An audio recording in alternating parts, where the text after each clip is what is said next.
క్రీస్తునందు మీకు శుభములు. మనము కొరింథీయులకు రాసిన మొదటి పత్రికను అధ్యయనం చేసుకుంటున్నాం. ఆ క్రమంలో 7వ అధ్యాయము 7వ వచనం వరకు మనము చూసుకోవడం జరిగింది. సో 6-7 వచనాలు ఒకసారి మనం చదువుకుంటే ఇక్కడ పౌలు మనసు నిలుపుకునే విషయం గురించి మాట్లాడుతూ అందరూ కూడా తన వలె ఉండాలనే ఒక కోరికను ఇక్కడ వ్యక్తపరుస్తున్నట్టు మనం చూస్తాం. అంటే దేని విషయంలో? భార్యాభర్తలు దేవునికి ప్రార్థన చేసే విషయంలో వాళ్ళు కొంత కాలము ఒకవేళ ఎడబాల్చి ఉండాలంటే ఆ కార్యక్రమము బలముగాను నిష్ఠగాను జరగడానికి వాళ్ళకి ఆశా నిగ్రహం ఉంటే అది చాలా మంచిదనే సంగతిని చెప్తూ, అయినా కూడా ఒకడొక విధములను మరి ఒక విధములను ప్రతి మనుషుడు తనకున్న కృపావరము దేవుని వాళ్ళు పొంది ఉన్నాడు అన్నాడు. సో వాడు పొందిన కృపావరమును బట్టి అది విశ్వాసం అవ్వచ్చు, జ్ఞానం అవ్వచ్చు, ఏదైనా అవ్వచ్చు, బట్టి ఆ దేవునితో సహవాసాన్ని కొనసాగించుకునే స్వేచ్ఛ ఉంది. ఇక్కడ నిర్బంధం ఏమీ లేదు. దాన్ని ప్రస్తావించడం మనం పోయిన వారం చూసుకున్నాం. ఈ వారం 8వ వచనం నుంచి మనం చూసుకుంటే ఇంకొక సంగతి గురించి మాట్లాడుతున్నాడు. వివాహ సంబంధమైన సంగతిని ఇక్కడ ప్రస్తావిస్తున్నాడు. ఎందుకంటే జారత్వము ఎప్పుడైతే కొరింథీ సంఘంలో సమస్య అయిందో, వివాహము అనే ఈ సంగతి ఏదైతే ఉందో, అంటే దేవుడు ఏర్పాటు చేసిన సంగతి, ఇది మనుషులు సమస్యగా చేసుకున్నారు. వివాహం పట్ల ఒక ఖచ్చితమైన అవగాహన కొరింథీయులు కలిగి ఉండవలసిందిగా ఇక్కడ దేవుడు ఎంచడము, దాని విషయం పౌలు చేత రాయించడం మనం చూస్తున్నాం. ఎందుకంటే వివాహము అన్ని విషయంలో ఘనమైనది అన్నాడు. ఎన్ని విషయాలు అంటే అన్ని విషయాలు లిస్టులో టాప్లో ఉన్నది వివాహమే. దేవుడు దాన్ని అన్నిటికన్నా ఘనముగా ఇచ్చాడు. అంటే మనుషునికి ఇచ్చిన బాధ్యతలు అవనివ్వండి, మనుషులకి ఇచ్చిన క్రియలు అవనివ్వండి, వాటన్నిటిలో ఇది ఘనమైనది. ఎందుకు అంటే దేవుడు మరి ఈ వివాహం అనే వ్యవస్థ ద్వారానే తనకు అనేక మంది బిడలను ఆయన సంపాదించుకోవడానికి ఆయన ఇష్టపడ్డాడు. కాబట్టి ఇది లేకుండా మిగిలినవన్నీ కూడా నిరుపయోగమే. ఇప్పుడు ఈ వివాహ విషయంలోనే కొరింథీలో సమస్య వచ్చింది. అసలు ఎలా నడుచుకోవాలి, ఏం చేయాలి? ఎందుకంటే లోక సంబంధంగా జీవిస్తున్నంత కాలం కొరింథీలు ఈ వివాహం విషయంలో పెద్ద పట్టింపు లేదు. వాళ్ళు ఎలాగైనా జీవించేసేవారు. వాడు ఒకడు విడాకులు ఇచ్చేయాలంటే ఇచ్చేసేవాడు, మళ్ళీ వివాహం చేసుకోవాలంటే చేసుకునేవాళ్ళు. అది స్త్రీ అయినా పురుషుడైనా కూడా ఆ భేదం లేకుండా ఎవరికి నచ్చినట్లుగా వాళ్ళు జీవించేసేవారు. ఇందులో మళ్ళీ వ్యభిచారము, జారత్వము ఇవన్నీ వచ్చేసాయి. అంటే ఒక అస్తవ్యస్తమైన సామాజిక విధానంలో కొరింథీలు బ్రతుకుచుండేవాడు. అందులో నుండి దేవుడు వీళ్ళని పిలిచి వీళ్ళని పరిశుద్ధపరిచినప్పుడు, దేవుడు వాస్తవంగా వివాహం అనేది ఒక స్త్రీకి పురుషుని మధ్య జరిగించినప్పుడు దానిని కొనసాగించే విధానాన్ని కూడా, వైవాహిక జీవితాన్ని కొనసాగించే విధానాన్ని కూడా దేవుడు ఏర్పాటు చేశాడు. దేవుడికి ఒక నియమం ఉంది, దేవునికి ఒక విధానం ఉంది, అది పరిశుద్ధమైనది. దాంట్లో ఒక పాపం రావడానికి వీల్లేదు. వీటన్నిటిని కూడా దేవుడు మానవునికి ఇచ్చి ఉన్నాడన్న సంగతిని ఇక్కడ పౌలు ద్వారా వీళ్ళకి బయలుపరుస్తున్నాడు. కాబట్టి వివాహం అనేది చాలా ఇంపార్టెంట్ కాన్సెప్ట్. ఆ రోజే కాదు, ఈ రోజు ఎప్పటికీ కూడా అది చాలా ఇంపార్టెంట్ కాన్సెప్ట్. దేవునికి, అలాగే దేవుని కలిగి ఉన్న వారికి కూడా చాలా ఇంపార్టెంట్ అది. దాని విషయంలో అతిక్రమం చేసిన వాడు నిత్య జీవానికి పాత్రుడు కాడు. అసలు ఎప్పుడూ కూడా వాడు రక్షణ పొంది ఉన్నాడు. ఎందుకంటే దేవుని యొక్క పరిశుద్ధత, పవిత్రత, దేవుని సృష్టి యందున్న ఆనందము అంతా కూడా ఈ భార్యాభర్త అనే బంధంలో దేవుడు ఉంచగలిగాడు. అందుకే ఆదాముకు కూడా హవ్వను దేవుడు ఏర్పాటు చేశాడు. వాళ్ళని ఫలించి అభివృద్ధి చెందమన్నాడు. ఎందుకు అంటే అనేక మంది కుమార్తెలను కలిగి ఉండాలనుకున్నాడు. అందుకే మానవుని ఆయన స్వరూపమందు ఆయన పోలిక చొప్పున సృష్టించాడు. సో ఈ కాన్సెప్ట్, అయితే ఈ విధానము అనేక సంవత్సరముల తర్వాత ఎలా అయిపోయింది అంటే మనుషుల యొక్క పాపం వల్ల విచ్ఛిన్నం అయిపోయింది, విలువలేనిదిగా అయిపోయింది. సో ఇప్పుడు సంఘంలోకి వచ్చేటప్పటికి వీళ్ళు క్రైస్తవులు, ఈ క్రైస్తవులు వివాహ విషయంలో ఎలా నడుచుకోవాలి, భార్యాభర్తలు ఎలా నడుచుకోవాలి, జారత్వము చేయకూడదు, వ్యభిచారము చేయకూడదు. అవి చాలా సీరియస్ కాన్సెప్ట్స్ దేవునికి. ఎందుకంటే జారు లేనను, వ్యభిచారం లేనను పరలోక రాజ్యాన్ని చేరడన్నాడు. దేవుని రాజ్యానికి వెళ్ళని ముందే చెప్పేశాడు. సో ఇప్పుడు కొరింథీలందరూ రక్షింపబడినవాడు, ప్రతి పాపం నుండి విడిపింపబడినవాడు. మళ్ళీ వీళ్ళు లోక సంబంధమైన పాపంలోకి వెళ్ళటం అనేది దేవునికి ఎంత మాత్రం నచ్చదు. పైగా దేవుని నామానికి అది అవమానకరం కూడా. పరిశుద్ధతకు ఇంకా అపవిత్రతకు తేడా లేని జీవితాన్ని క్రైస్తవులు జీవిస్తే ఈ దేవుని యొక్క మహిమ కానీ, దేవుని యొక్క విలువ కానీ అది శూన్యం చేయబడతాం. మరి నిజదేవుడు అలాగూ తనను బయలుపరచుకోవడం అనేది అంగీకరించలేడు. కాబట్టి పౌలు ఇక్కడ 8వ వచనం నుంచి కొన్ని సంగతులు మాట్లాడుతున్నాడు. ఈ సంగతులు దేవుడు చాలా ఆలోచన చేసి మనుషులకు అర్థమయ్యే రీతిలో చేయవలసిన రీతిలో సమర్థులుగా చేయబడిన వారిగా వాళ్ళకి తెలియజేస్తున్నాడు.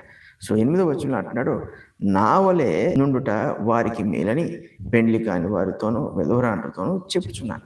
ఇందులో నా వలె అనే దాని ముందు మనం పక్కన పెడితే 2 విషయాలు లేదంటే 2 మాటలు ఇందులో ముఖ్యంగా కనబడతాయి. ఎవరు అంటే పెండ్లి కాని వారు, విధవరాండ్రు. పెండ్లి కాని వారు అంటే వాళ్ళు వివాహం చేసుకోలేదని అర్థం. విధవరాండ్రు అన్నప్పుడు వాళ్ళు పెళ్లి చేసుకున్న భర్తను కోల్పోయారని అర్థం. ఈ పెళ్లి కాని వారికి విధవరాండ్రకి ఏంటి పోలిక అంటే ఇద్దరికి భర్త లేడు. వీళ్ళు ఎటువంటి జీవితాన్ని జీవిస్తున్నారు అంటే ఒంటరి జీవితాన్ని జీవిస్తున్నారు, వివాహ బంధము లేని జీవితాన్ని జీవిస్తున్నారు. ఇప్పుడు పౌలు ఏమంటాడు, ఆ మాటకు వస్తే నా వలే అంటున్నాడు. ఇప్పుడు నా వలే అనేటప్పటికీ అతడు మొట్టమొదటిగా ఎవరితో పోల్చాడు నా వలే అన్నప్పుడు అంటే పెండ్లి కాని వారు అన్నాడు. ఆ తర్వాత విధవరాండ్రు అన్నాడు. అంటే ఇక్కడ గ్రీక్ గ్రామర్ కానీ అంటే ఏ భాషకైనా సరే ఈ గ్రామాటికల్ సీక్వెన్స్ అనేది ఒకటి ఉంటుంది.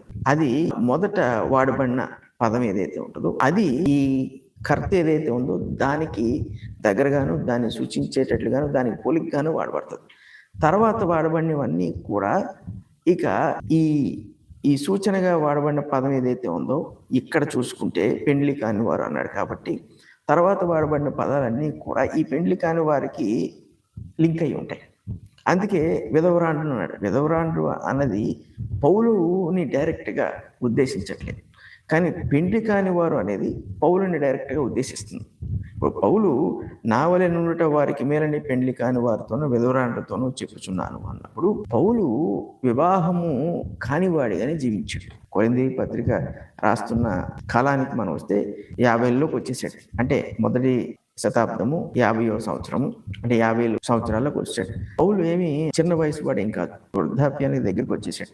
ఇప్పుడు ఈ పత్రిక రాస్తున్నప్పుడు తన గురించి ఏం చెప్పుకుంటాడంటే ఆశా నిగ్రహము కలిగిన వాడిగా మాట్లాడుతున్నాడు. అంటే క్రీస్తు విషయంలో తన మనస్సును ఎప్పుడూ నిలుపుకుని ఉండేవాడిగానే ఉన్నాడు. అంటే ఈ వైవాహిక జీవితమునకు బయట జీవించాడు, అంటే వేరుగా జీవించాడు. తను ఎప్పుడు వివాహము చేసుకోలేదు. అంటే మన భాషలో చెప్పాలంటే బ్యాచిలర్గానే ఉండిపోయాడు. అసలు స్త్రీని ఎరిగిన వాడు కాదు పౌలు. ఇప్పుడు అంటున్నాడు నావలే ఉండుట వారికి మేలని. అంటే ఏంటి, ఇప్పుడు పెండ్లి కాని వారు ఉన్నారు, వీరు నావలే ఉండిపోట మేలు అంటున్నాడు. ఎందుకు మేలు అధ్యాయం చివరికి వచ్చినట్టు చెప్పుకొస్తాడు. ఈ మేలంతా కనబడుతుంది అక్కడ. అంటే మనం ఒక పాయింట్లు చెప్పుకోవాలంటే వాళ్ళ దృష్టి అంతా ప్రభు మీద పెట్టచ్చు. పెండ్లి అయిన వారు ఎవరైతే వాళ్ళ జీవితంలో భార్యగాను లేదా భర్తగాను ఉన్నారో వాళ్ళ మీద కూడా దృష్టి పెట్టాలి. ఇప్పుడు ఎక్కడేమంటున్నాడు, ఈ వచనానికి వచ్చేటప్పటికి నా వల్ల మీరు ఉంటే మంచిది అన్నాడు, మేలు అంటున్నాడు. సో ఒక రకంగా పౌలు వివాహాన్ని తగ్గించట్లేదు, కానీ వివాహము చేసుకోకుండా ప్రభువు కొరకు జీవించగలిగే ఉంటే దానిని కొంత ఎంకరేజ్ చేస్తున్నాడు. ఇప్పుడు విధవరాండ్ర దగ్గరికి వచ్చాడు, వాళ్ళది కూడా ఏమన్నాడంటే ఇక మీద మీరు పెళ్లి చేసుకోకుండా ఉండడం మంచిది, అది మేలు. ఎందుకంటే ఇక మీదటి నుండి మీ దృష్టి అంతా ఒకవేళ ప్రభు మీద పెట్టగలిగితే అది ఇంకా మంచిది. ఇప్పుడు పౌలు ఇక్కడ తన సొంత ఉద్దేశం చెప్తున్నట్టు ఉంది కానీ కాదు, ఈ పరిశుద్ధాత్మ యందు అతడు ఈ ఉద్దేశాన్ని రాస్తున్నాడు. ఇప్పుడు దేవుడు కూడా ఈ విధానాన్ని లేదంటే ఈ ఆలోచనని అంగీకరించినట్లుగానే మనం అర్థం చేసుకోవాలి. ఎందుకంటే పరిశుద్ధాత్ముడు ఆమోదించాడు కాబట్టి. ఇక్కడ చాయిస్ని చెప్తున్నాడు కానీ ఆజ్ఞలు చెప్పట్లేదు. మీరు ఖచ్చితంగా వివాహం చేసుకోకూడదు అంటలేదు. కానీ నేను ఎలాగైతే వివాహం చేసుకోకుండా ప్రభు కొరకు జీవిస్తున్నానో ఈ వివాహము కాని వారు అందరూ కూడా అలా జీవిస్తే మీకు మేలు. అలాగే భర్తను కోల్పోయిన వారు అందరూ కూడా ఇక మీదట మీరు వివాహం చేసుకోకుండా ఉంటే అది మీకు మేలు. ఇది కేవలము క్రైస్తవులకు మాత్రమే రాస్తున్నాడు. సంఘంలో ఉన్న వారికి మాత్రమే, క్రీస్తు రక్తము చేత కడగబడిన వారికి మాత్రం రాస్తున్నాడు. ఇది బయట ప్రజలను ఉద్దేశించి ఎంత మాత్రం చెప్పట్లేదు. ఎందుకంటే క్రీస్తుకి ఎవరితోనైనా బలమైన సంబంధం ఉందంటే అది సంఘానికే, ఇంక మిగిలిన వాళ్ళు ఎవరికి ఆ బంధం ఉండదు. సో ఇప్పుడు ఈ ఆలోచన ఇచ్చినప్పుడు అది దేవుడు మెచ్చిన ఆలోచన. క్రీస్తు మనసుని ఎరిగిన వాడు పౌలు. క్రీస్తు మనసులో ఏ ఆలోచన అయితే ఉంటుందో ఆలోచన కలిగి ఉండేవాడిగా పౌలు దేవునికి సమర్పించుకున్నాడు. పరిశుద్ధాత్మను కూడా ఆ రీతిలోనే పొందాడు పౌలు. నేను ఇంకో చోట అంటాడు చూడండి, క్రీస్తు శ్రమ పడిన చోట నేను శ్రమ పడుచున్నాను. అంటే యేసుక్రీస్తు ప్రభు ఆరోహణ అయిపోయాడు, ఇంకా భూమి మీద ఉండి ఈ మనుషుల పాపంలో కొరకు శ్రమపడే పరిస్థితి కాదైంది కనుక ఆయన స్థానంలో నేను శ్రమ పడుతున్నాను. నేను క్రీస్తు పోలు నడుచుకున్నట్లుగా మీరు నన్ను పోలు నడుచుకోండి అన్న మాట మనం తీసుకుంటే ఇలాగూ 8వ వచనంలో పౌలు అనటంలో ఎంత మాత్రము తప్పిదం లేదు.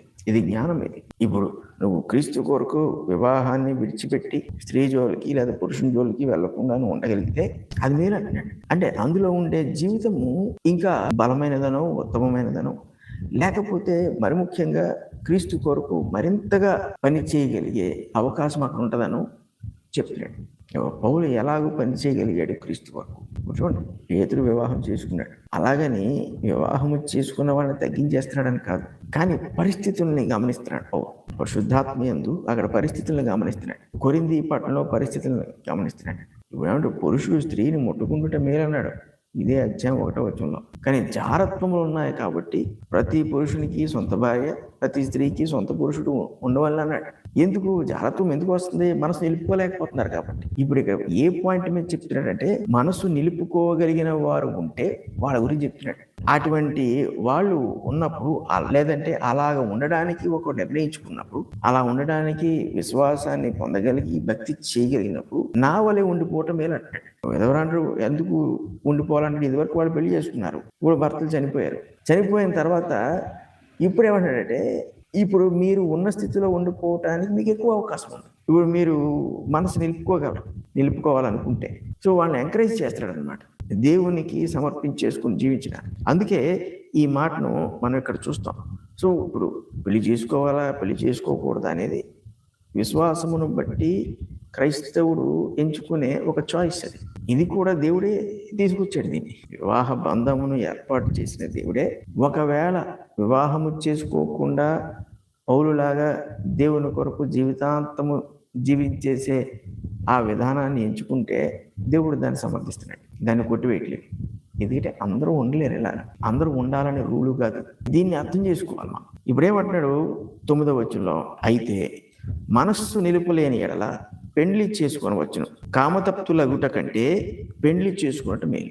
వెంటనే చూడండి ఏం చెప్తున్నాడు. ఇప్పుడు దీన్ని ఒక సిద్ధాంతంగా చేసేసి ఈ మనుషులందరినీ కూడా ఈ బ్రెయిన్ వాష్ చేసేసేవాళ్ళు బ్రెయిన్ వాష్ చేసేస్తే ఇది మొదటికి మోసం అయిపోద్ది. ఇప్పుడు ఇతను మోసపూరితంగా ఏమి రాయట్లేదు, లేదా ప్రజల్ని లేదా సంఘాన్ని తప్పుదారి పట్టించడానికి రాయట్లేదు. ఇందులో క్రీస్తు కొరకు జీవించే అవకాశాన్ని చూపిస్తున్నాడు, అంటే బలంగా జీవించే అవకాశాన్ని చూపిస్తున్నాడు. సో ఇప్పుడు నువ్వు ఒకవేళ మనసు నిలుపుకోలేకపోతున్నావా, అంటే నీకు వివాహం చేసుకోవాలని ఉంది, వివాహం చేసుకోలేకపోతే నీ శరీరాన్ని నువ్వు ఒకవేళ అదుపులో పెట్టుకోలేవేమో, దానికి కూడా చెప్పేస్తాడు. అందుకే వెంటనే మనస్సు నిలుపలేని ఎడల పెళ్లి చేసుకోనవచ్చును అంటున్నాడు. సరే, ఒకవేళ నువ్వు నిర్ణయం చేసుకున్నావు, నేను దేవుని కొరకు ఎలా ఉండిపోతాను జీవితాంతం, నేను వివాహం చేసుకోను, ఏ స్త్రీ జోలికి వెళ్ళను అని నిర్ణయం చేసుకున్న తర్వాత మనసు నిలుపుకోలేని పరిస్థితులు ఏర్పడుతుంది. ఆబ్వియస్గా ఎందుకు ఏర్పడితే అపవాది ఊరుకోడు, అపవాది శోధన అధికమవుతూ ఉంటుంది. అపవాది శోధన అధికమవుతున్నప్పుడు దానికి తగిన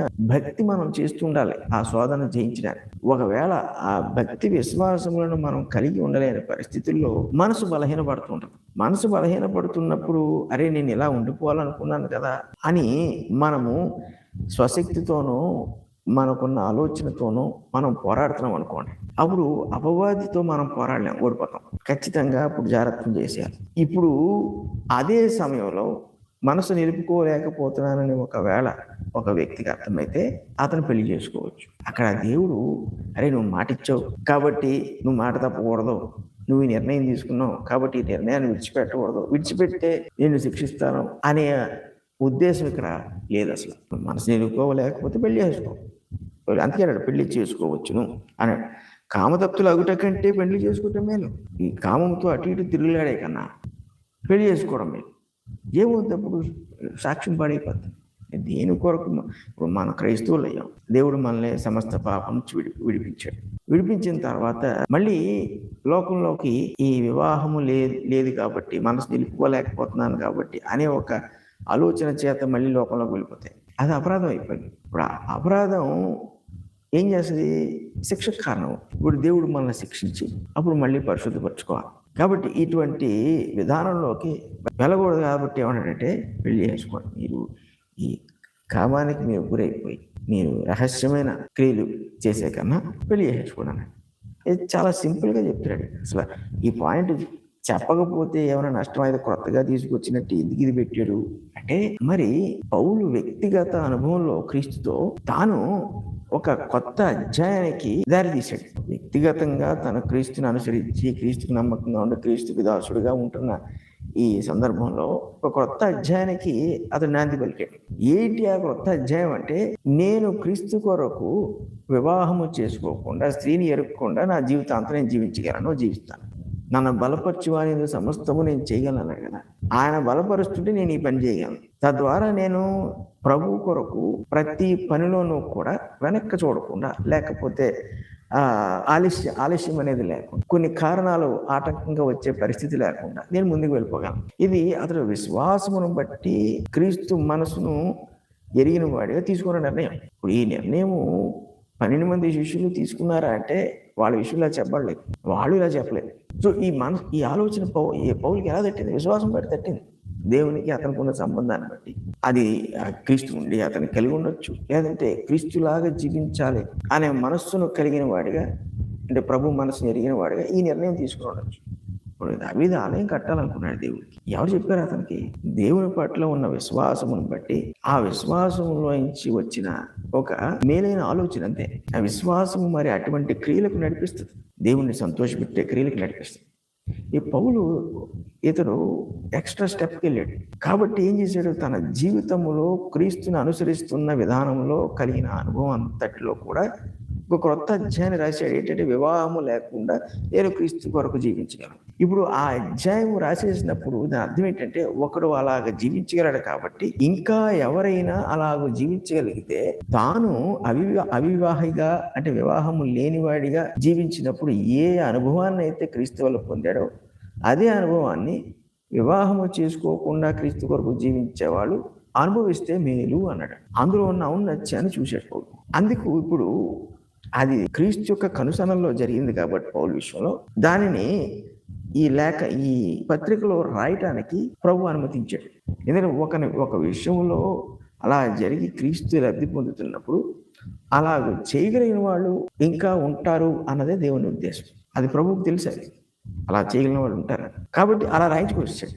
అందుకే నా వలే అన్నాడు. పెండ్లి కాని వారు విధవరాండ్రు నా వలే ఉండుట ఏమన్నాడు? అది మేలనే సంగతి చెప్తున్నాడు వాళ్ళకి. అయితే దానిని శిరసా వహించవలసిన అవసరం లేదు. ఇది కేవలము విశ్వాసమును బట్టి ఏర్పడిన ఒక ఆప్షన్ మాత్రమే. ఆ ఆప్షన్ని ప్రభు ప్రేమించాడు, దాన్ని ఇష్టపడ్డాడు. అందుకే ఏమన్నాడంటే, వెంటనే మనసు నిలిపలేని ఎడల పెండ్లి చేసుకొని వచ్చును, కామతప్తులు ఒకటి కంటే పెండ్లి చేసుకుంటుంది. సో పాపం చేసే కన్నా వివాహం చేసుకోండి. అది ఏమైనా తక్కువ అంటే కాదు, అది కూడా దేవుని చిత్తంలో ఉంది. దానివల్ల కూడా దేవుడికి ఉండవలసిన లాభాలు ఉంటాయి. దేవుడు మహిం పొందే విధానాలు, లాభాలు అందులో ఉంటాయి, కారణాలు అందులో ఉంటాయి. ఇప్పుడు పేతురు లాంటి వాళ్ళు వివాహం చేసుకున్నారు, వాళ్ళ కుటుంబాలు కలిగి ఉన్నారు.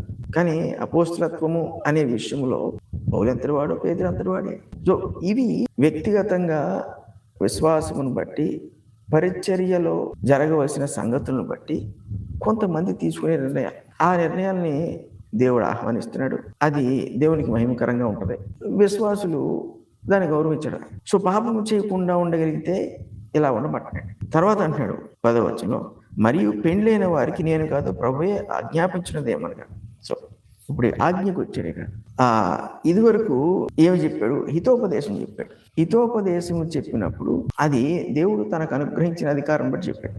ఇప్పుడు ఆజ్ఞను చెప్తున్నాడు. ఈ ఆజ్ఞ ముందుగానే ప్రభు చెప్పేశాడు కాబట్టి ఇంకా తినదాన్ని చెప్పడమే కానీ కొత్తగా మాట్లాడుతుంది ఏమీ లేదు ఇక్కడ. కాబట్టి దాని క్రెడిట్ ఎవరికి ఇచ్చేస్తున్నాడు? ఆ ఆజ్ఞ యొక్క క్రెడిట్ ఎవరికి ఇస్తున్నాడు అంటే ప్రభుకి ఇచ్చేస్తున్నాడు. ఇది ప్రభువే చెప్పాడు అన్నాడు. అందుకే ఏమంటున్నాడు ఇప్పుడు, మరియు పెండ్లైన వారికి, ఎవరైతే వివాహం చేసేసుకుని భార్యాభర్తలుగా ఉన్నారో వాళ్ళతో అంటున్నాడు, నేను కాదు ప్రభువే ఆజ్ఞాపించినది ఏమనగా భార్య భర్తను ఎడబాయకూడదు. చాలా ఇంట్రెస్టింగ్ ఇది. ఎందుకంటే ఈ పద క్రమము చాలా ఆలోచన చేసి రాయబడింది. ఎవరు ఆలోచన అంటే దేవుడే. ఇప్పుడు దాన్ని రివర్స్ చేస్తే మామూలుగా ఎందుకు చేయకూడదు? పెండ్లైన వారు అంటున్నాడు ఇక్కడ, పెండ్లైన వారికి అంటాడు. అంటే పెండ్లైన వారికి అంటే ఎవరిని ఉద్దేశించి మాట్లాడుతున్నాడు? స్త్రీ పురుషులనా? అంటే భార్యాభర్తలుగా ఉన్న స్త్రీని పురుషుని ఉద్దేశించి మాట్లాడుతున్నాడా, లేకపోతే పెండ్లి చేసుకున్న స్త్రీలను ఉద్దేశించి మాట్లాడుతున్నాడా? జాగ్రత్తగా ఆలోచన చేస్తే ఎవరికి ఆజ్ఞ ఇచ్చాడు ఇక్కడ అంటే భార్య భర్తను ఎడబాయకూడదు. సో ఇప్పుడు ఇక్కడ పెండ్లైన వారు ఎవరు ఉద్దేశించి మాట్లాడుతున్నాడు? స్త్రీలను ఉద్దేశించి మాట్లాడుతున్నాడు. సో ఇప్పుడు మనం మళ్ళీ ఇంకోసారి చదివితే, మరియు పెండ్లైన వారికి నేను కాదు ప్రభువే ఆజ్ఞాపించినది ఏమనగా భార్య భర్తను ఎడబాయకూడదు. ఏ స్త్రీలైతే పెళ్లి చేసుకున్నారో వాళ్ళు పెళ్లి చేసుకున్న భర్తతోనే జీవితాన్ని గడపాలి తప్ప వాళ్ళ భర్తను విడిచిపెట్టే ఆలోచన కలిగి ఉండకూడదు. చూడండి ఎలాగూ దీన్ని తీసుకొచ్చాడు. ఎందుకు అంటే మన సృష్టి మొదలుకి వెళ్ళిపోయామనుకోండి, ఆదాముకి దేవుడు హవ్వని ఇచ్చినప్పుడు ఆదాము కొరకు ఇచ్చాడు హవ్వని. ఆదాముకు సాటి అయిన సహాయంగా ఉండేటట్టు ఇచ్చాడు. సో ఇప్పుడు ఆదాము లేకుండా హవ్వలేదు. అంటే ఈ వైవాహిక బంధాన్ని మనం తీసుకుంటే, సో ఇప్పుడు హవ్వ ఆదామును విడిచిపెట్టేటట్లుగా సృష్టించలేదు దేవుడు, దాన్ని తీసుకొస్తున్నాడు. వివాహము చేసుకున్న స్త్రీలు భర్తను విడిచిపెట్టాలి అనే ఆలోచన కూడా వాళ్ళకి రాకూడదు, విడిచిపెట్టకూడదు. ఇది ప్రభు చెప్తున్నాడు, నేను కదా. ఎందుకంటే మరి దేవుని క్రమం అది. సో ఇప్పుడు భార్య భర్తను ఎడబాయకూడదంటే ఇప్పుడు పరిత్యాగం వేరు, ఎడబాయటం వేరు. నేను కొంచెం మన టెక్నికాలిటీస్లోకి రావాలి. పరిత్యాగం అంటే విడాకులు మనకు తెలిసింది. ఎడబాయటం అంటే దూరం అవటం. అంటే ఎంత దూరం అంటే ఇల్లు విడిచి వేరే చోట ఉండడం దూరం. ఇలాంటిది అసలు భార్య చేయకూడదు. ఈ సంఘానికి చెప్తాడు, లోకానికి కాదు. ఎందుకంటే సంఘము పరిశుద్ధపరచబడిన వారు, దేవుని మాటను వినేవాళ్ళు, వీళ్ళు దేవునికి లోబడేవాళ్ళు. లోబడకపోతే దేవుని చేత శిక్షణ కూడా పొందేవాడు. ఎందుకంటే దేవుడు తన ఇంటితోనే మొదలు పెడతాడు తీర్పుని. సో తన ఇల్లుని ఎప్పుడూ దేవుడు శుభ్రం చేసుకుంటూ ఉంటాడు. కాబట్టి ముందు విశ్వాసులతోనే మాట్లాడతాడు. ఇది కేవలం విశ్వాసులకు మాత్రమే. సో క్రైస్తవురాలైన స్త్రీ వివాహం చేసుకున్నప్పుడు భర్తకు దూరంగా, అంటే అతన్ని విడిచి దూరంగా ఉండే ఆలోచన కలిగి ఉండకూడదు. ఇది చాలా స్ట్రిక్ట్గా చెప్తుంది. ఇది ఆజ్ఞ అంటున్నాడు. ఇప్పుడు దీన్ని ఉల్లంఘిస్తే ఏమవుతుంది? ఆజ్ఞాతిక్రమం అయిపోతుంది. ఆజ్ఞాతిక్రమం పాపం అని మనకు తెలుసు. పాపము దేవుని శిక్షకు అది లోనవుతుందని మనకు తెలుసు. ప్రతి పాపానికి పరిణామాలు ఉన్నట్టే ఈ ఆజ్ఞాతిక్రమానికి కూడా పరిణామాలు ఉంటాయి. ఈరోజు సమాజం, అంటే క్రైస్తవ సమాజం గురించి మాట్లాడుతున్నాం. ఈ ఆజ్ఞను లక్ష్య పెట్టట్లేదు. ప్రపంచవ్యాప్తంగా చూసుకుంటే క్రైస్తవ స్త్రీలు తమ భర్తల్ని ఎడబాయకూడదు అనే సంగతికి వచ్చేటప్పటికి చాలా మంది ఈ ఆజ్ఞను ఉల్లంఘించేస్తారు. మన భారతదేశంలో కూడా జరుగుతుంది. సో ఇప్పుడు ఈ మాట చెప్పిన తర్వాత అన్నాడు, ఎడబాసిన ఎడల. చూడండి, ఇప్పుడు భారం అంతా ఎవరి మీద పెడుతున్నాడు? ఇక్కడ పురుషుల గురించి మాట్లాడట్లేదు, తర్వాత పురుషుల గురించి కిందకు వచ్చేవాడు మాట్లాడతాడు. కానీ ఇక్కడ పర్టికులర్గా కేవలము పెళ్లి చేసుకున్న క్రైస్తవ స్త్రీ గురించి మాట్లాడుతున్నాడు. ఒకవేళ ఎడబాసిన ఎడల అక్కడ అంటున్నాడు, పెండ్లి చేసుకొనకుండవలను లేదా తన భర్తతో సమాధాన పడవలను, మరియు భర్త తన భార్యను పరిత్యజింపకూడదు. ఇక్కడ భర్తని ఇంక్లూడ్ చేశాడు. దీనికి ఒక క్రమం ఉంది, ఆ క్రమంలోనే మాట్లాడుతున్నాడు. సో ఇప్పుడు భార్య, ఈ క్రీస్తునందు ఉన్న ఈ స్త్రీ భర్తను ఎడబాయాలనుకుందనుకోండి, ఇక్కడ భారం అంతా కూడా ఆ స్త్రీదే. అంటే ఇప్పుడు క్రైస్తవులతో మాట్లాడుతున్నాడు కాబట్టి, ముఖ్యంగా పరిశుద్ధపరచబడిన వాళ్ళతో మాట్లాడుతున్నాడు కాబట్టి, ఇక్కడ శోధన అనేది ఎవరికి కలుగుతుందంటే భార్యకి కలుగుతుంది. ఎడబాయాలనుకున్న భార్యకి, ఆ స్త్రీకి కలుగుతుంది. ఎలాగైతే హవ్వ శోధింపబడిందో అలాగే ఈ క్రైస్తవ స్త్రీలు కూడా శోధింపబడుతున్న పరిస్థితులు అన్నమాట. అలా శోధింపబడి ఈ దేవుడు క్రీస్తునందు వీళ్ళని వివాహము ద్వారా జతపరిచినప్పుడు దాంట్లోంచి బయటికి వెళ్ళిపోవాలని ప్రప్రథమంగా ఆలోచన చేస్తుంది ఎవరంటే భార్య. ఇప్పుడు అలా వెళ్ళిపోవాలనుకున్నప్పుడు ఇక్కడ పురుషుడి మీద ఎటువంటి నిందను చూపించట్లేదు పౌలు. పురుషుడు చెడ్డవాడా, త్రాగుబోతా, భార్యను హింసించేస్తున్నాడా, ఇవన్నీ మాట్లాడట్లేదు. ఎందుకంటే ఇక్కడ పురుషుడిని క్రీస్తునందు పరిశుద్ధుడిగా చూపిస్తున్నాడు. ఇది ఒక ప్రత్యేకమైన ఎగ్జాంపుల్గా తీసుకున్నాడు, ఉదాహరణగా తీసుకున్నాడు. ఇప్పుడు అందరూ క్రైస్తవులైన వారు అందరూ క్రైస్తవులు కాదు. బాప్తిజం పొందేశారు కాబట్టి వాడు పరిశుద్ధులు అనుకోవడానికి లేదు. మారు మనసు లేకపోతే పరిశుద్ధత రాదు. సో ఈ సంఘం అంతా కూడా పౌలు యొక్క ఆధ్వర్యంలో కట్టబడింది. పౌలు ప్రకటించిన సువార్త, పౌలు ద్వారా దేవుడు చేసిన ఆశ్చర్య కార్యాలు, పౌలు సాక్ష్యం, వీటన్నిటిని ఆధారం చేసుకుని ఈ సంఘం కట్టబడింది. కాబట్టి ఈ సంఘంలోకి వచ్చిన వారందరూ కూడా పరిశుద్ధత పొందిన వారు, లేదా దేవుని చేత పరిశుద్ధపరచబడిన వారు. పౌలు గురించి మనకి పరిశుద్ధ గ్రంథంలో చెప్పబడిందంతా చూస్తే అతని సాక్ష్యం ఏంటో మనకు తెలుసు. అతని ద్వారా యేసుక్రీస్తు ప్రభు జరిగించిన సువార్త అంతా మనకు తెలుసు. కాబట్టి కొరింథీ పట్టణం వచ్చినప్పుడు అతను ఏ రీతిగా సువార్త చేసి వీళ్ళందరినీ ప్రభువులోకి నడిపించాడో, రక్షణలోకి నడిపించాడో తెలుసు. కాబట్టి వీళ్ళందరూ పరిశుద్ధులే, వీళ్ళందరూ పాపక్షమాపణ పొందిన వాళ్ళే. ఇప్పుడు పాపక్షమాపణ పొందిన వారిలో ఏ స్త్రీలు అయితే వివాహం చేసుకున్నారో ఆ స్త్రీల్లోకి ఈ శోధన వచ్చినప్పుడు అంటున్నాడు, మీ భర్తలను మీరు ఎడబాయకూడదు. ఒకవేళ మీరు శోధన జయించలేక, అంటే తప్పిదం ఎవరిలో ఉంటుందంటే భార్యలో ఉంటుంది. జయించలేకపోతే ఎడబాయాలని మీరు అనుకుంటే దూరంగా ఉండండి, కానీ వివాహం చేసుకోవద్దు అంటున్నాడు. మళ్ళీ వివాహం చేసుకోవద్దు అంటున్నాడు. సో ఇక్కడ కొంత లెవరేజ్ ఇచ్చాడు. అంటే స్త్రీ బలహీనతను బట్టి దేవుడు ఏం చేయాడంటే కొంత లీనియన్స్ ఇచ్చాడు ఇక్కడ. సరే, ఇంక ఇప్పుడు ఆమె ఎడబాయాలనుకుంటుంది అంతే, అది తన స్వార్థం అవ్వచ్చు, ఏదైనా శోధన వల్ల కలిగిందే. అలా అనుకుంటున్నప్పుడు ఇప్పుడు దేవుడు ఏంటంటే కొంత అక్కడ స్వేచ్ఛనిచ్చాడు. ఎలాంటి స్వేచ్ఛ అంటే పాపము చేయకుండా ఉండే స్వేచ్ఛనిచ్చాడు. సరే ఎడబాయిని, కానీ మళ్ళీ వివాహం చేసుకో, ఇది మళ్ళీ అది వ్యభిచారం అయిపోతుంది. సో ఇప్పుడు ఈ కండిషన్ని ఒకవేళ వివాహము చేసుకున్న ఒక క్రైస్తవ స్త్రీ నెరవేర్చగలిగితే ఏంటి, నేను భర్తకి దూరంగా ఉంటాను, ఎడబాసి ఉంటాను నా భర్తకి, కానీ నేను వివాహం చేసుకోకుండా ఇంక నేను అలా ఉండిపోతాను అనుకుంటే అలా ఉండడానికి ప్రభు అంగీకరిస్తున్నాడు. ఎందుకు అంగీకరిస్తాడంటే మరి ఆయన బలహీనతలను భరిస్తాడు. ఆయన పాపాన్ని భరించడు, కానీ అంటే పరిశుద్ధపరచబడిన తర్వాత పాపాన్ని ఆయన ఊరుకోడు, కానీ బలహీనతను భరిస్తాడు. సో ఇక్కడ భార్యాభర్తల్లో ఎవరు బలహీనలు అంటే భార్య బలహీనంగా కనబడుతుంది. ఇది పౌలు చెప్పుచున్న ఆ వైవాహిక సంబంధమును గుర్చిన విషయాల్లో ఇది మొదటిది, తర్వాత రెండోది మూడోది ఉంటుంది, అది చెప్పుకొస్తాడు. సో ఈ మొదటి దాంట్లో వివాహము చేసుకున్న క్రైస్తవ స్త్రీల మీద దృష్టి పెట్టాడు. ఇక ఎడబాయికుడు అంటున్నాడు. ఎడబాయికుడు అని చెప్పిన తర్వాత ఎడబాసిన ఏళ్ళ పెళ్లి చేసుకోకుండా ఉన్నాడు. లేదా ఒకవేళ నువ్వు పెళ్లి చేసుకోకుండా ఉంటున్నావు, కానీ అపవాది వదిలేస్తాడు అక్కడ. ఇప్పుడు అపవాది యొక్క ఆలోచన మేరకే దానికి లోబడిపోవటం వల్లే ఈ ఎడబాయటం అనేది వచ్చింది ఈ స్త్రీకి. ఇప్పుడు ఎడబాసిన తర్వాత అపవాది యొక్క ఉద్దేశం ఏంటి, అక్కడ వదిలేస్తాడా? వాడు నిన్ను లోబర్చుకొని బయటికి తీసుకురాగలిగినప్పుడు ఆ తర్వాత వాడు ఏం చేయించాలనుకున్నాడు దాని విషయంలో కూడా వాడు పట్టుబడతాడు. సో ఇప్పుడు అలాగ బయటికి వెళ్ళిపోయిన తర్వాత వివాహం చేసుకోకూడదు కాబట్టి ఇప్పుడు మనసు నిలుపుకోలేకపోయినా మరొక కష్టం వచ్చినా మళ్ళీ ఇక్కడ చాయిస్ ఇస్తున్నాడు, మళ్ళీ ఇందులోంచి బయటపడే అవకాశాన్ని ఇస్తున్నాడు. ఇక్కడ ప్రభు స్వేచ్ఛనిస్తున్నాడు. ఏమన్నాడంటే వెంటనే అక్కడ తన భర్తతో సమాధాన పడవలను అన్నాడు. ఇప్పుడు ఎవడు సమాధాన పడతాడు? తప్పు చేసిన వాడే సమాధాన పడాలి. తప్పు చేయని వాడు క్షమించవచ్చు, అంతవరకే. కానీ తప్పు చేసిన వాడు మటుకు సమాధాన పడవలసిన భారం అతని మీద ఉంటుంది. ఇప్పుడు పెళ్లి చేసుకున్న క్రైస్తవ స్త్రీలు వాళ్ళు భర్తల నుండి ఎడబాయాలనుకున్నప్పుడు వాళ్ళు బయటికి వెళ్ళిపోతే దేవుడు దాన్ని సహిస్తున్నాడు ఒక కండిషన్తో, వాళ్ళు మళ్ళీ పెళ్లి చేసుకోకూడదు. కానీ ఆ స్థితిలో వాళ్ళు నిలబడలేకపోతున్నప్పుడు మళ్ళీ వాళ్ళకు ఒక అవకాశాన్ని ఇస్తున్నాడు, వెళ్ళి తిరిగి మీ భర్తలో సమాధానం పడుతుంది. అంటే ఇదంతా మనం చదువుతున్నప్పుడు ఎవరు తొందరపడుతున్నారు, ఎవరు బలహీనపడుతున్నారు ఇక్కడ ఈ సిచ్యువేషన్లో అంటే పెళ్లి చేసుకున్న క్రైస్తవ స్త్రీ వీళ్ళు తొందరపడుతున్నారు. సో అసలు బయటికి ఎందుకు వెళ్ళిస్తున్నాడు దేవుడు అంటే తప్పిపోయిన కుమారుని ఎందుకు వెళ్ళిచ్చాడు, వాడికి బుద్ధి రావాలనే. బుద్ధి వచ్చిన తర్వాత తండ్రి తిరిగి వచ్చాడు. అలాగే వీళ్ళకి ఎందుకు ఎడబాయటానికి అవకాశాన్ని ఇస్తున్నాడు ప్రభు ఇక్కడ అంటే వాళ్ళు బయటికి వెళ్ళిన తర్వాత వాళ్ళు నిలబడలేరన్న సంగతి వాళ్ళు గ్రహిస్తారు. నిలబడలేనప్పుడు వాళ్ళకి బుద్ధి కలిగిన తర్వాత మళ్ళీ భర్తతో సమాధాన పడతారు. కొంతమందికి మంచిగా నెమ్మదిగా చెప్తే అర్థం కాదు.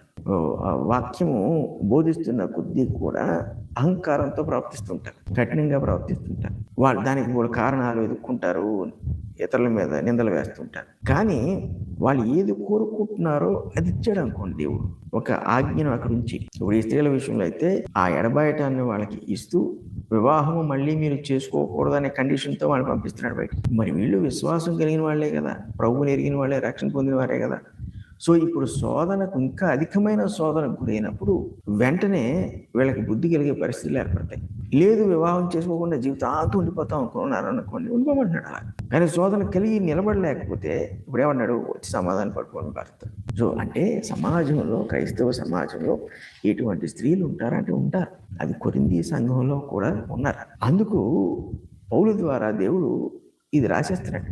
వాళ్ళు ఉన్నారు కాబట్టి అలాంటి వాళ్ళు ఎలాంటి బయటికి కానీ పెళ్లి చేసుకోకండి, లేకపోతే భర్తతో సమాధానం పడుకోండి. అంతేగాని బయటికి వెళ్ళిపోయి మేము ఇంకొక వివాహం చేసుకుంటాం అనమాట కనుకండి, మీకు చాయిస్ లేదా. అంటే ప్రభువునందు జరిగిన వివాహం అన్ని విషయంలో ఘనమైంది అన్నాడు. కాబట్టి దేవుడు ఆ వివాహాన్ని ఎంతో ఘనంగా ఇచ్చాడు.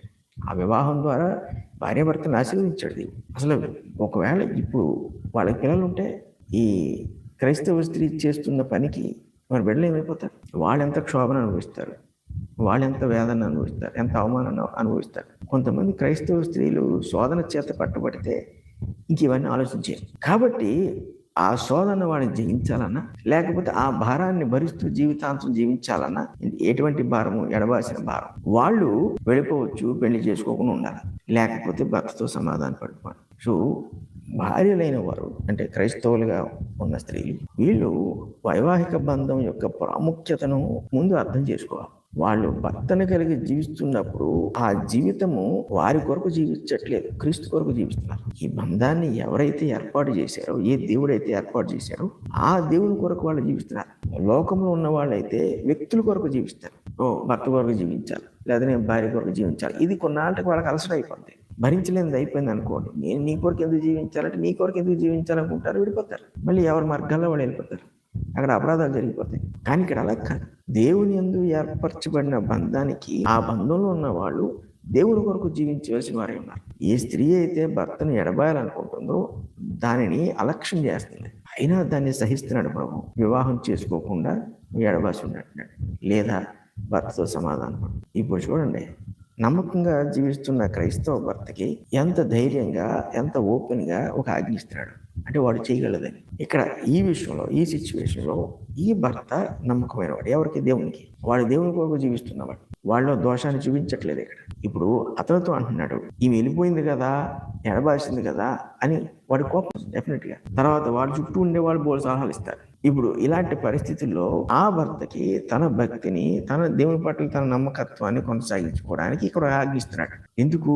వ్యభిచారం జరగకూడదు కాబట్టి. ఏం ఆజ్ఞిస్తున్నాడు ఆ భర్తకి అంటే, భర్త తన భార్యను పరిత్యజింపకూడదు అన్నాడు. భార్య ఎడబాయాలనుకుందే, ఎందుకు పరిత్యజించాలనుకోలేదు అంటే, వాస్తవంగా మొదటి నుంచి మీరు ఒకవేళ ఏదైనా తోటలో చూసుకున్నా, లేకపోతే ధర్మశాస్త్రంలో చూసుకున్నా, యేసు ప్రభు వివాహమును గురించి చెప్పిన సందర్భాల్లో చూసుకున్నా, భార్య భర్తను పరిత్యజించడం అన్నది అసలు లేదు. భార్యకి ఆ అధికారం ఇవ్వలేదు దేవుడు. పరిచయించేది ఎవరు అంటే పురుషుడే. మీ ధర్మశాస్త్రంలో కూడా స్త్రీ భర్తను పరిచయించడం అనేది దేవుడు అంగీకరించలేదు. ఎందుకు అంటే ఆదాములోంచి తీయబడింది, ఆదాముకే చెందింది, ఆదాముతోనే ఉండాలి. ఆ ఉద్దేశంతోనే దేవుడు చేశాడు. ఆదామును విడిచిపెట్టే ఉద్దేశంతో స్త్రీని సృష్టించలేదు, ఆ తత్వంతో సృష్టించలేదు స్త్రీని. సో స్వాభావికంగా హవ్వ సృష్టింపబడినప్పుడు ఆదాముని విడిచిపెట్టకూడని లక్షణంతో సృష్టింపబడింది. ఇప్పుడు పాపం వచ్చేసింది కదా అని వీళ్ళు తీరి మార్చేసి నియమాన్ని మార్చేస్తే కుదరదు. పాపాన్ని జయించి జీవించగలగాలి. అలా జయించడానికి క్రీస్తు తన రక్తాన్ని అర్పించాడు, తన రక్తానికి అర్చాడు క్రీస్తు. సో ఇప్పుడు ఆ శక్తి ఆ స్త్రీకి లేకపోతే క్రీస్తు నుండి ఆ శక్తిని తను సంపాదించుకోవచ్చు. కాబట్టి భర్తతోనే ఉండొచ్చు. సో ఆ క్రమమును బట్టి, ఆలోచన బట్టి ఇక్కడ దేవునికి నమ్మకంగా ఉంటున్న భర్త అపరాధము చేయకుండడానికి, ఎటువంటి శోధనకు గురవకుండా ఉండడానికి. ఎందుకంటే ఈమె విడిచిపెట్టి ప్రత్యేకంగా వెళ్ళిపోయినప్పుడు అపవాది ఆమెను శోధించాడు ముందు, ఇప్పుడు ఆదామును ఇప్పుడు భర్తను శోధిస్తాడు. ఏమని శోధిస్తాడు? నీ భార్య నేను విడిచిపెట్టి వెళ్ళిపోయింది కదా, నువ్వేం చేస్తావు, నీ తప్పే ఉంది. వాడిని శోధించినప్పుడు ఇప్పుడు భర్త ఆవేశంలోనూ అనాలోచనతోనూ ఒకవేళ విశ్వాసము కలిగిన వాడైనప్పటికీ తను ఒకవేళ ఒత్తిడికి గురైతే అప్పుడు ఆమెకు విడాకులు ఇచ్చేయడానికి ముందుకు వెళ్ళిపోతాడు. అసలు విడాకులు అనే కాన్సెప్ట్ దేవునికి లేదు.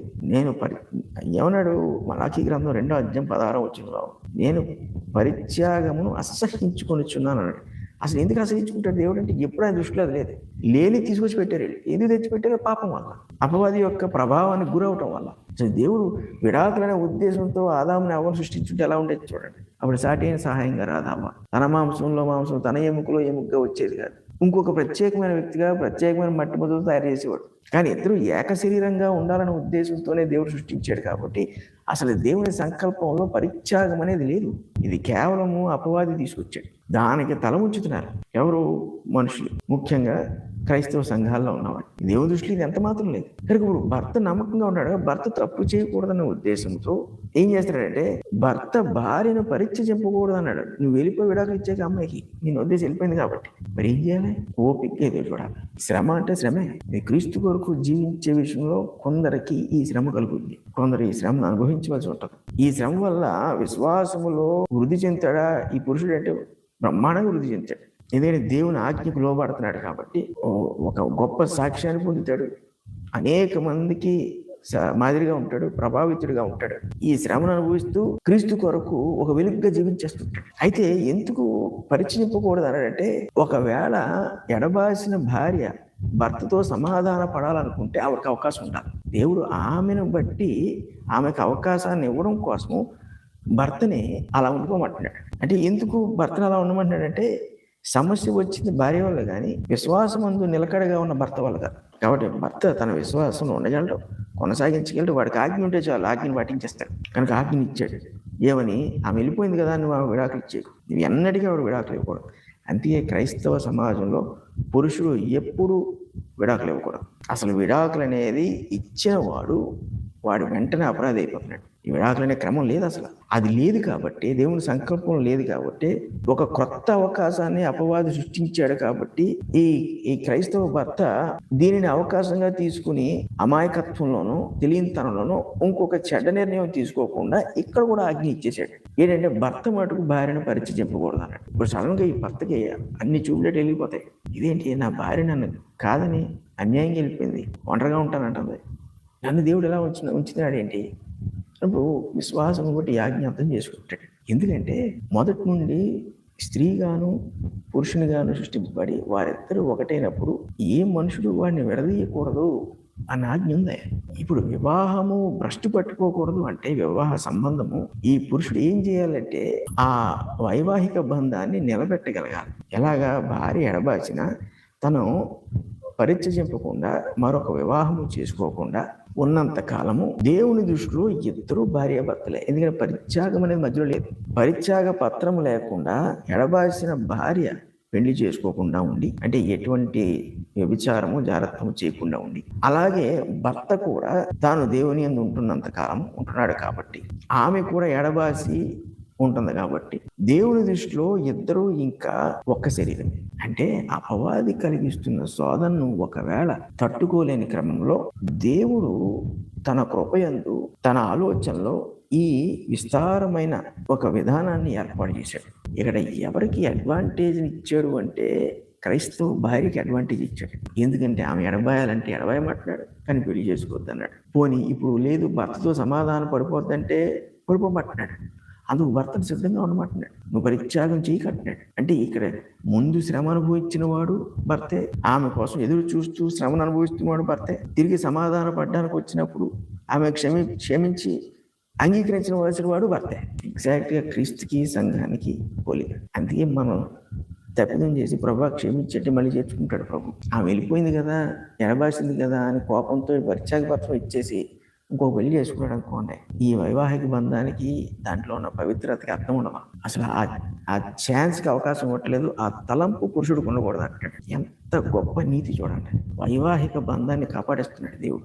ఒకళ్ళు బలహీనంగా ఉన్నప్పటికీ కూడా ఆ బలహీనతను వాళ్ళు సరిచేసుకునే సమయాన్ని, అవకాశాన్ని వాళ్ళకి ఇస్తూ ఈ బంధము చెడిపోకుండా అపవిత్రపరచబడకుండా ఉండేటట్లు ఆజ్ఞలు ఎక్కడికక్కడ జారీ చేస్తూ వాళ్ళు తిరిగి సమాధాన పడేటట్లుగా అవకాశాన్ని కలుగు చేస్తున్నాడు. ఒకవేళ భార్య ఎప్పటికీ వెనక్కి రాలేదనుకోండి, ఎడబాసింది, దూరంగా ఉంటుంది, వివాహం చేసుకోలేదు, ఏ పురుషుడితో సంబంధం లేదు, కానీ అలాగే ఉండిపోయింది. ఈ భర్త సంగతి ఏంటి? వీడియోలా ఉండిపోవాల్సిందే. ఇలా ఉండిపోయినప్పుడు వాళ్ళిద్దరూ భార్యాభర్తలే, కానీ పాపం చేయకుండానే ఇంకా వాళ్ళు జీవిస్తున్నారు. అందులో కూడా దేవుని నీతి బయలుపరచబడుతుంది. సో ఇప్పుడు అపవాది గెలిచాడంటే అపవాది ఓడిపోయాడు. వాడు ఏ కారణం చేత విడగొట్టాడు వీళ్ళని అంటే పాపం చేయించడానికి. కానీ దేవుడు వాళ్ళకి అవకాశాన్ని ఏర్పాటు చేసి పాపము చేయకుండా ఆ బంధము నిత్యం నిలిచిపోయే బంధంగానే ఉంచేశాడు. ఇతడి అద్భుతమైన ఆలోచన పౌలు పరిశుద్ధాత్మ ద్వారా బయలుపరుస్తున్నాడు. సో క్రైస్తవ స్త్రీలు వివాహం చేసుకునేటప్పుడు ఎందుకు వివాహం చేసుకుంటున్నారో వాళ్ళకి తెలియాలి, పురుషులకి తెలియాలి. అందుకు అనుమానం లేదు. పురుషుడు తనకి ఇవ్వబడిన నియమమును బట్టి వాడు జీవించాలి ఈ వైవాహిక బంధంలో అని వాడు తెలుసుకోవాలి. ఈ జ్ఞానం లేకుండానే పెళ్లి చేసుకుంటున్నారు. ఎంతసేపు కులమనో, ఉద్యోగాలనో, ధనమనో వీటిని చూసుకుని క్రైస్తవ సమాజంలో వివాహాలు చేసుకుంటున్నారు. ఒక్కొక్కసారి ఇది ముళ్ళు కింద కూడా ఉంటుంది ఒక్కొక్కడికి, చెప్పలేము. ఆ పురుషుడికి దేవుడు కొన్నిసార్లు భార్యను ముళ్ళుగా ఇస్తాడు. ఆ క్రమంలో కూడా ఇటువంటి పరిస్థితులు ఏర్పడతాయి. కానీ దేవుని ఆజ్ఞ కాపాడుతుంది. సో ఇక్కడ ఈ విషయానికి మనం వచ్చినప్పుడు దేవుని యొక్క దృష్టిలో ఎలాగైతే ఉందో అలాగే ఈ వాక్యాలను అర్థం చేసుకోవాలి. ఇప్పుడు తర్వాత తక్కిన వారికి అంటే అది మనం వచ్చే వారం చూద్దాం. అంతేకాదు వచ్చే వారము ఈ వివాహము, పరిత్యాగము, పునర్వివాహము అనే సంగతుల గురించి కూడా ఇంకా మనం ఆలోచన చేసి యేసు ప్రభువు చెప్తున్న మాటలను బట్టి మనం ఏ రకంగా వివాహ వ్యవస్థను, విధానాన్ని మనం అర్థం చేసుకోవచ్చో ఆలోచన చేద్దాం, ప్రార్థన చేసుకుందాం. పరిశుద్ధుల తండ్రి, కృపగల దేవ, మీకు స్తుతులు స్తోత్రాలు. నాయన, ఇదిగో మమ్మల్ని మీ బిడ్డలుగా చేసుకుని మా జీవితంలో మాకు అనుగ్రహిస్తున్న ధన్యత అంతటి బట్టి కూడా మీ కృతజ్ఞత చెల్లిస్తున్నాం. మా కుటుంబాలను దయచేసి అందులో ఒక నీతిని, ఒక గొప్ప ఘనతను, మీ ఏర్పాటును తెలియజేసే విధానాన్ని మాకు అనుగ్రహించినందుకు మీకు వేలాది స్తుతులు స్తోత్రాలు. మేము మనుషులకు నమ్మకంగా కన్నా నీకు నమ్మకంగా ఉండి మీరు అనుగ్రహించిన జీవితాన్ని మేము కొనసాగించడానికి సహాయం చేయమని, అందుకు మీ కృపను, ఆదరణను, పరిశుద్ధాత్మ యొక్క నడిపింపును అనుగ్రహించమని యేసు పరిశుద్ధ నామమున నడిచినాము తండ్రి. ఆమేన్.